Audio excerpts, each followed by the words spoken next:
Hello students. तो इस video में हम ग्रेटेस्ट इंटीजर की प्रॉपर्टीज के प्रूफ देखेंगे। तो स्टार्ट करने से जस्ट पहले मैंने जो लास्ट वीडियो में क्वेश्चंस दिए थे उनके मैं एक बार आपको आंसर शो कर दूं। आप एक बार वेरीफाई कर लेना आपके कौन से सही हैं कौन से करेक्ट नहीं है। ओके, तो ये 1 से 5 तक के सारे आंसर्स हैं। क्वेश्चन नंबर 6 और 7 के आंसर्स ये हैं और ये 8th और 9th के आंसर्स हैं। ओके, तो आई होप ज़्यादातर लोगों से ज़्यादातर क्वेश्चंस हो गए होंगे। फिर भी नेक्स्ट वीडियो में मैं एक बार गो थ्रू कर लूँगा सारे क्वेश्चंस को, ताकि कॉन्सेप्चुअली सबको ये क्लियर हो जाए। तो चलो फिर शुरू करते हैं, प्रॉपर्टीज़ के प्रूफ्स देखते हैं विथ एग्जांपल्स। तो जैसा कि मैंने बताया था कि फर्स्ट और सेकंड को ही हम क्लब करके थर्ड प्रॉपर्टी लिख रहे हैं, तो हम सीधे थर्ड प्रूफ कर लें तो हमारा फर्स्ट सेकंड तो वैसे ही प्रूफ हो जाएगा उसमें। तो चलो थर्ड को देखते हैं। इन सारी प्रॉपर्टीज को प्रूव करने से पहले मैंने एक इन्फॉर्मेशन तुम लोगों को बताई थी।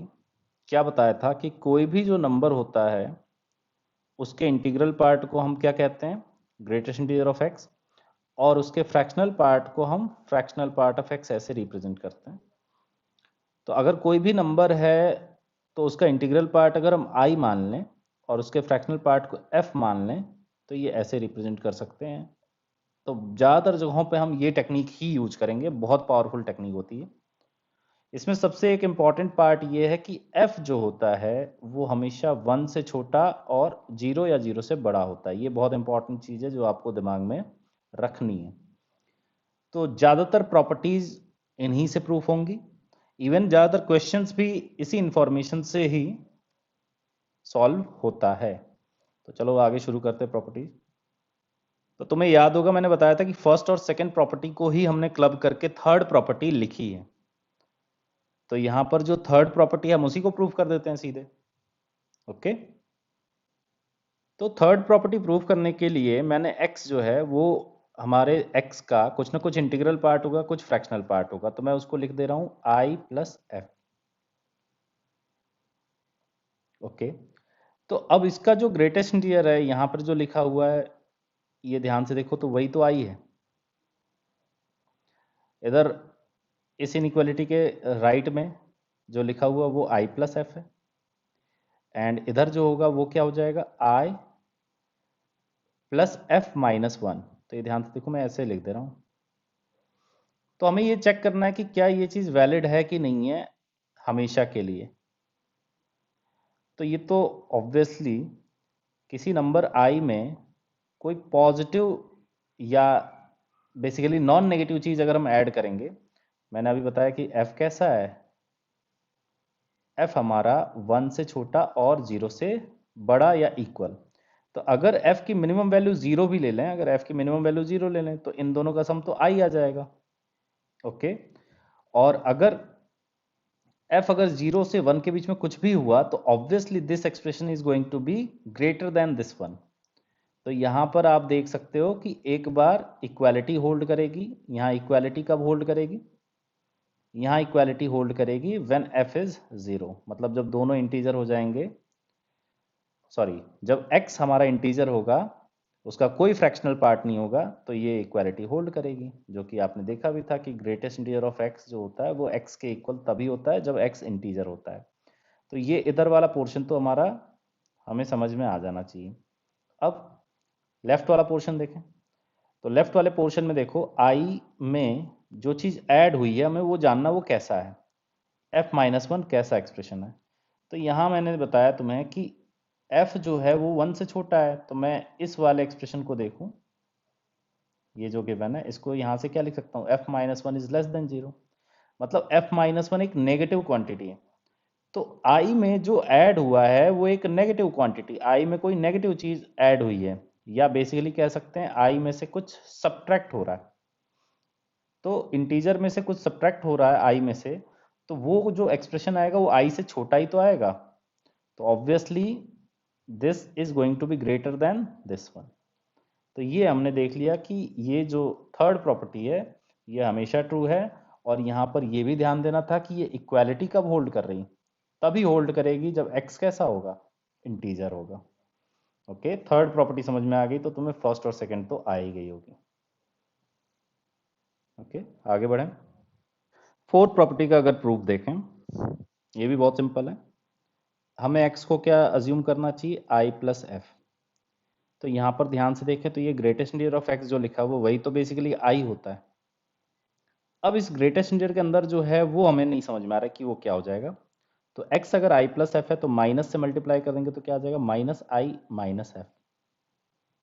ठीक है, तो देखो ये एक्सप्रेशन कैसे ओपन होगा, इसकी क्या वैल्यू होगी, यही तो अपने को ध्यान देना है। तो मैंने तुम्हें एक चीज पहले अभी बताई थी कि f जो होगा वो कैसा होगा, 0 से 1 के बीच में होगा। ठीक है, तो माइनस एफ कैसा होगा, तो बहुत सिंपल कहानी, इनइक्वालिटी रिवर्स हो जाएगी। तो माइनस एफ जो है वो कैसा हो जाएगा, -1 से 0 के बीच में होगा। अब मैंने क्या किया, इनइक्वालिटी की तीनों साइड माइनस आई ऐड कर दो, तो ये कैसा आ जाएगा, माइनस आई, ये minus I minus F is greater than minus I minus 1। अब ये जो एक्सप्रेशन आया ये उतने अच्छे से समझ में तो आ नहीं रहा होगा, तो आप क्या करो, नंबर लाइन पे पहुंचो सीधे, वहां से समझ लेते हैं। माइनस आई माइनस एफ कहीं पे होगा, मुझे नहीं समझ में आ रहा कहाँ पे। इनके बारे में तो आइडिया है ना अपने को, माइनस आई एक इंटीजर है, मान लो ये राइट वाला माइनस आई है, तो माइनस आई माइनस 1 जस्ट उसके लेफ्ट वाला जो इंटीजर है वही होना है।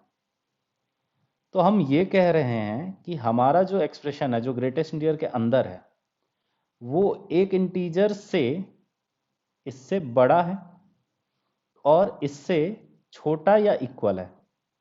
तो ये बताओ कि हम कह रहे हैं कि हमारा जो नंबर है वो यहां से लेके यहां तक हो सकता है, और फिर हमें जानना है ग्रेटेस्ट इंटीजर क्या होगा इसका।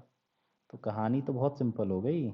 आप इस नंबर पे एग्जैक्टली बात करेंगे जब ये माइनस आई होगा, तब तो उसका ग्रेटेस्ट इंटीजर क्या आ जाएगा, माइनस आई ही आएगा। मतलब ये जो पूरा एक्सप्रेशन है इसका ग्रेटेस्ट इंटीजर माइनस आई आ जाएगा। तो ये आई माइनस आई कितना आ जाएगा, 0। और अगर हमारा जो एक्सप्रेशन है माइनस आई माइनस एफ वो माइनस आई के लेफ्ट में हो और माइनस आई माइनस 1 से बड़ा हो, मतलब कि यहां से लेके यहां तक, तो फिर हमारा ग्रेटेस्ट इंटीजर, मतलब इस एक्सप्रेशन का फिर ग्रेटेस्ट इंटीजर लेंगे तो क्या करेगा, तो तुमको याद होगा कि इस बीच में कहीं भी होगा ढकेल के लाके यहाँ रख देगा उसको। तो उस केस में इस ग्रेटेस्ट इंटीजर की वैल्यू, ये जो यहाँ पे ग्रेटेस्ट इंटीजर के अंदर जो एक्सप्रेशन लिखा हुआ है उसकी वैल्यू कितनी आ जाएगी, माइनस आई माइनस 1। तो फिर उस केस में तो आई आई कैंसिल आउट हो जाएंगे और क्या आ जाएगा, -1 बचेगा। तो ये हमें समझ में आया कि दो ही पॉसिबिलिटी हैं, या तो आंसर 0 आएगा या तो -1 आएगा। ठीक है, और उसमें भी अगर अपने को जानना है कि एग्जैक्टली 0 कब आया, तो खुद सोचो 0 आने के लिए ये एक्सप्रेशन इसके इक्वल होना चाहिए। तो ये इसके इक्वल हो जाए, मतलब माइनस आई माइनस एफ हम चाहते हैं किसके इक्वल हो जाए, माइनस आई के इक्वल हो जाए। तो इसका मतलब है कि माइनस एफ 0 होगा, माइनस एफ 0 होगा मतलब एफ 0 होगा, इसका मतलब है कि उस नंबर का फ्रैक्शनल पार्ट 0 होना चाहिए। तो किसी भी नंबर का अगर फ्रैक्शनल पार्ट 0 होगा तो वो क्या रहा होगा, इंटीजर रहा होगा पक्का। तो इसीलिए तो मैंने यहाँ पे लिखा है कि अगर ये इंटीजर हो जाएगा तो उस केस में क्या आ जाएगा, इन दोनों का सम 0, और अगर इंटीजर नहीं हुआ तो क्या आंसर आएगा, -1। तो आई होप आ गया होगा क्लियरली समझ में। और देखते हैं अगली प्रॉपर्टीज देखते हैं। नेक्स्ट प्रॉपर्टी, तो मैंने x को बताया i प्लस एफ ले लो, लेकिन यहाँ पे एक i पहले से ही है, तो मैं अगर i वापस से लिख दूंगा तो वो हम कंफ्यूज हो जाएंगे, और एग्जैक्टली वो x का जो इंटीग्रल पार्ट वो जरूरी थोड़ा ना i ही हो। तो वो मान लो i1 ले लिया, तो इसको i1 प्लस f1 पुट करा, तो i1 plus f1 plus i का ग्रेटेस्ट इंटीजर हमें ये जानना है। ये बताओ कि इसमें i1 और i ये इंटीजर्स ही हैं, तो ये दोनों ऐड होकर के एक इंटीजर ही तो आएंगे, एक इंटीजर ही आएंगे, और प्लस यहाँ पे बचेगा f1 जो कि अगेन एक फ्रैक्शनल पार्ट होगा। कहने का ये मतलब है कि x प्लस आई एक नया नंबर आएगा, और जो नया नंबर होगा उसका इंटीग्रल पार्ट इतना रहा और फ्रैक्शनल पार्ट ये रहा। तो एक्चुअली ये जो सिंबल है ये बताता क्या है, ये अपने को इंटीग्रल पार्ट ही तो बताता है। तो ये आंसर क्या देगा, ये तो आंसर I1 प्लस आई देगा। और अगर I1 प्लस आई देगा तो I1 किसको बोला था मैंने, तो इस x का जो इंटीग्रल पार्ट है उसी को तो I1 बोला था। That means it is going to be greatest integer of x, और I तो I है। तो हो गया प्रूफ, इजी था, समझ गए होगे। मन करे तो वीडियो पॉज करके और आगे वाले को भी तुम ट्राई कर सकते हो खुद से, ठीक है। वैसे मैं तो करा ही रहा हूँ, तुम चाहो तो फिर देख भी लेना, मान लो कोई सा नहीं हो तो। चलो आगे बढ़ते हैं अगले वाले पे। तो सिमिलर वे में सिक्स वाला भी प्रूव कर लेते हैं। देखो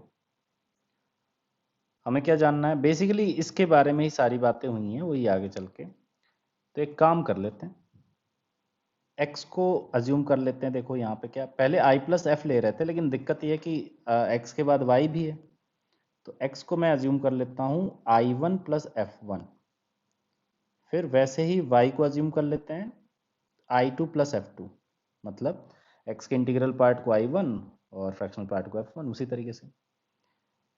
तो यहाँ पर x प्लस वाई ये जो बनेगा, इसको अगर हम देखें तो ये क्या बन जाएगा, तो I1 प्लस I2, इसको तो पहले मैंने साथ में रख दिया, तो दोनों इंटीजर्स थे ही। फिर ये दोनों F1 प्लस F2 आ रहे हैं, ठीक है। तो एक्चुअली में असली खेल इन्हीं का है, ध्यान से देखोगे तो यही तो, ये F1 है और ये F2 है, ये जो लिखा हुआ है यहाँ पे ये सिंबल्स, यही F1 F2 है। तो उन्हीं पर चर्चा करनी है। तो कैसे चर्चा करेंगे, तो देखो एक बार F1 अगर मैं तुम्हें याद दिलाऊं तो F1 1 से छोटा होना चाहिए, 0 से बड़ा या इक्वल। एंड F2 भी 1 से छोटा और 0 से बड़ा या इक्वल होना चाहिए। तो अगर यहाँ पे दोनों को ऐड करूं तो क्या हो सकता है, F1 plus F2 less than 2 and greater than equal to 0 आएगा। इसका क्या मतलब हुआ, इसका मतलब है कि ये जो एक्सप्रेशन है F1 प्लस F2, यहाँ पर ये 0 से 2 के बीच में कुछ भी हो सकता है।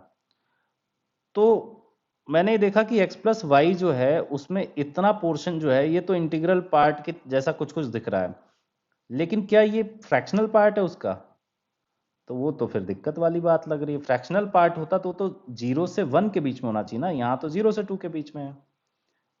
तो फिर कैसे करेंगे, तो फिर यहाँ पे आपको केस लेना पड़ जाएगा। कैसे करेंगे, तो पहला केस हो जाएगा कि हमारा जो F1 प्लस F2 है वो प्रॉपर उस फॉर्मेट में, किस फॉर्मेट में, 0 से 1 के बीच में। दो केसेस हो सकते हैं। तो इस केस में तो भाई ये क्या हो जाएगा, ये फ्रैक्शनल पार्ट हो जाएगा और ये इंटीग्रल पार्ट। तो x प्लस वाई का जो ग्रेटेस्ट इंटीजर है वो कितना आ जाएगा, I1 प्लस I2। और एक्चुअली में I1 क्या था, तो ग्रेटेस्ट इंटीजर ऑफ x, और ये ग्रेटेस्ट इंटीजर ऑफ y। तो ये तुम्हें फर्स्ट वाला समझ में आ गया होगा कि greatest integer of x plus Y जो है वो ऐसा आ जाएगा अगर fractional part of x plus fractional part of y is less than 1। हो गया ये वाला प्रूफ। तो ये हो गया अगर, तो सेकंड केस भी देख लेते हैं। सेकंड केस में अब F1 प्लस F2 मतलब उन दोनों का जो सम है, एक तो केस हो सकता था 0 से 1, और दूसरा केस कि 1 से 2 के बीच में हो। अब अगर ये 1 से 2 के बीच में है तो फिर तो ये नहीं होना, क्या नहीं होना है, फ्रैक्शनल पार्ट। फिर क्या करना पड़ेगा, मतलब ये एक्सप्रेशन जो है ये तो 1 से बड़ा हो गया। तो फिर हम क्या करेंगे, देखो हम इसमें से 1 सब्ट्रैक्ट कर देंगे और 1 ऐड भी कर देते हैं। अब जब 1 सब्ट्रैक्ट करेंगे तो ये इसके पास रखो, और ये जो 1 ऐड किया ये इनको दे दो। अब देखना जो एक्सप्रेशन बन रहा है ग्रेटेस्ट, मतलब x प्लस वाई जो ग्रेटेस्ट इंटीजर के अंदर है उसको मैं दो अलग पार्ट्स में से लिख रहा हूँ, I1 प्लस I2 प्लस 1, ये पार्ट, और प्लस ये जो है F1 प्लस F2 माइनस 1। तो इसमें ये जो है, ये ध्यान से देखो, तो ये एक इंटीजर प्लस दो इंटीजर प्लस तीसरा इंटीजर, इन तीनों इंटीजर्स का जो सम है यही उसका इंटीग्रल पार्ट है जो हमसे पूछा गया है। और ये एक्सप्रेशन क्या हो जाना है, पहले 1 या 1 से 2 के बीच में था, अगर इसमें से दोनों साइड अगर हमने 1 सब्ट्रैक्ट कर दिया, तो अब ये ध्यान से देखो जो F1 plus F2 plus, sorry F1 plus F2 minus 1 है, ये 1 से छोटा हो जाएगा और ये 0 से बड़ा। तो अब ये जो एक्सप्रेशन है यही हमारा फ्रैक्शनल पार्ट हो जाएगा यहाँ पे, ये हमारा फ्रैक्शनल पार्ट हो गया। तो हमसे क्या पूछा गया था, हमसे x प्लस वाई का ग्रेटेस्ट इंटीजर, तो इस केस में ये हो जाएगा ग्रेटेस्ट इंटीजर। तो I1 कौन है, तो greatest integer of x, I2 कौन है, तो ग्रेटेस्ट इंटीजर ऑफ y, और 1 तो 1 है। तो इसीलिए इस केस में ध्यान से देखो तो यहाँ पे ये आ रहा है x plus greatest integer of x plus greatest integer of y plus 1। और ऐसा कब हो रहा है, जब हमारा f1 प्लस f2 का greatest integer, sorry f1 plus f2 जो है 1 से बड़ा आ रहा है, ठीक है। तो f1 कौन था, तो fractional part of x, f2 कौन था, फ्रैक्शनल पार्ट ऑफ y। तो ये जब दोनों का सम 1 से बड़ा या इक्वल होगा उस केस में ये आ जाएगा, ठीक है। अगर वो दोनों इंडिविजुअली तुम्हें समझ में आ गया तो फिर तो ये तो कलेक्टिवली लिखा गया बस सीधे, इतना तो समझ में आ ही गया होगा कि उन्हीं ऊपर वाले दोनों प्रॉपर्टीज को इस तरीके से यहाँ पे लिख दिया गया है, ठीक है। कभी ये एक्सप्रेशन इसके इक्वल होगा और कभी इसके इक्वल होगा, ठीक है। जिस टाइम पर ये इसके इक्वल होगा यहाँ पे इक्वालिटी होगी, उस टाइम पे यहाँ ग्रेटर देन लग जाएगा, और जिस टाइम पे यहाँ पे इक्वालिटी होगी उस टाइम यहाँ लेस देन लग जाएगा। बस यही होगा, ऐसा नहीं होगा कि ये इससे लेस देन भी हो और इससे भी लेस देन हो जाए, ऐसा नहीं होगा। ये भी थोड़ा ध्यान देने वाली चीज़ है यहाँ पे कि x प्लस वाई का जो ग्रेटेस्ट इंटीजर है वो या तो इसके इक्वल होगा या इसके इक्वल, बाकी और किसी के इक्वल नहीं होना, ठीक है। नेक्स्ट करते हैं। अब सेवेंथ वाले को प्रूव करने के लिए हम x को अगेन i प्लस एफ तो ले सकते हैं, बट इस प्रोसेस को फॉलो करोगे तो ये बहुत ज़्यादा कॉम्प्लिकेटेड हो जाएगा। करने को किया जा सकता है बट कुछ ज़्यादा कॉम्प्लिकेटेड हो जाएगा यहाँ पे सोच पाना। थोड़ा सा इजी तरीके से सोचें तो जैसे x बाई एन यहाँ पे गिवन है, तो मैं सोच रहा हूँ कि x बाई एन क्या आ सकता है। x को जब n से डिवाइड करें तो हो सकता है कि कुछ टाइम्स कंप्लीटली डिवाइड हो जाए और कुछ छोटा मोटा बच रहा हो, तो ऐसा अज्यूम कर लिया मैंने एग्जाम्पल के तौर पे। जैसे मान लो कि n की वैल्यू कोई भी ले ली, 5 ले ली, अब तुम x कुछ भी नंबर ले लो, अपने मन से कोई भी नंबर ले लो। जैसे मैंने ले लिया एक बार 7.1, तो जब इसको डिवाइड करोगे तो 1 तो 1 टाइम्स कंप्लीटली डिविजिबल हो जाएगा और फिर आएगा 2.1/5।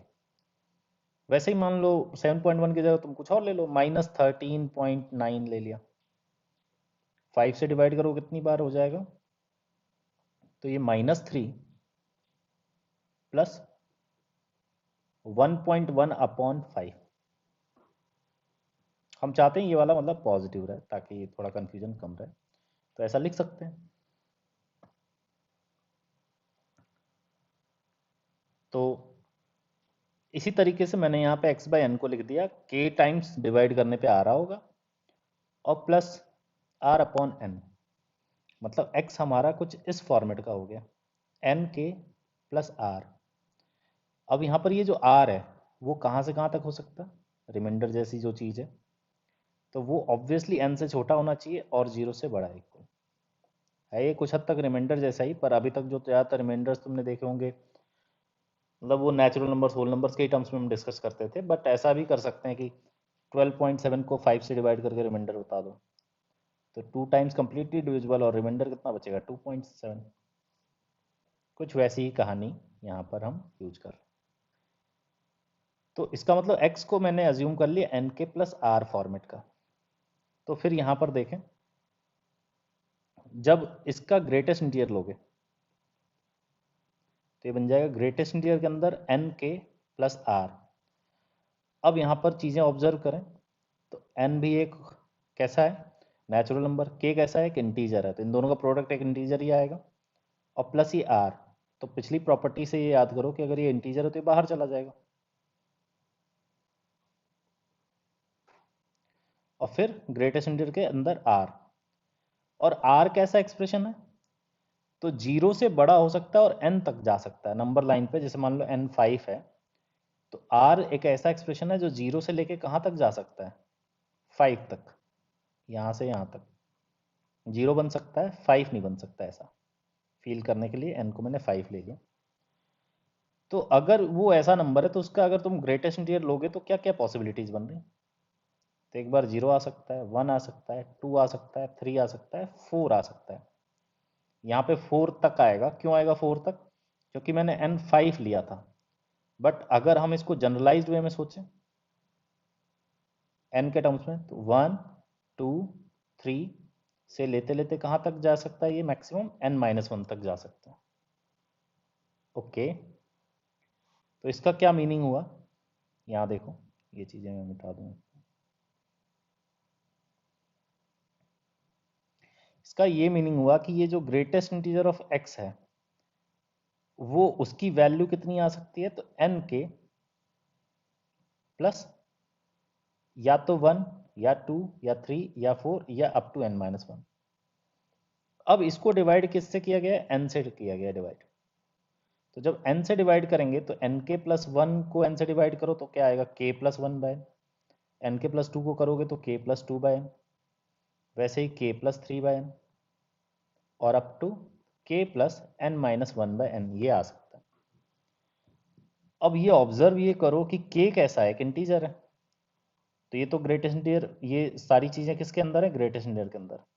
तो k तो अगर इंटीजर है हर केस में, किसी भी केस में k तो बाहर आ जाएगा। अंदर क्या बचेगा? 1 बाय n का ग्रेटेस्ट इंटीजर, यहाँ पे 2 बाय n का ग्रेटेस्ट इंटीजर और up to n-1 upon n का ग्रेटेस्ट इंटीजर। तो ये सारे के सारे ग्रेटेस्ट इंटीजर 0 बनेंगे, ध्यान से देखोगे तो, क्योंकि सारे के सारे ग्रेटेस्ट इंटीजर के अंदर जो एक्सप्रेशन है that is going to be from 0 to 1 only. तो इसका मतलब है कि इसका पूरा आंसर k आएगा। अगर हमने x को n के प्लस r फॉर्मेट का लिया था तो in any case the answer is going to be k only from the left hand side. And what about the right hand side? तो राइट हैंड साइड में देखो जरा, x की जगह पे हमने क्या पुट करा? n के प्लस r। तो n के प्लस r को डिवाइड करना n से, तो क्या बन जाएगा? ये बनेगा हमारा k plus r by n। और किससे डिवाइड होना ये? हाँ, इसका फिर ग्रेटेस्ट इंटीजर लेना है। तो k तो भाई एक इंटीजर है, बाहर आ जाएगा। और फिर अंदर r बाई n। r अभी मैंने बताया कि r कैसा है?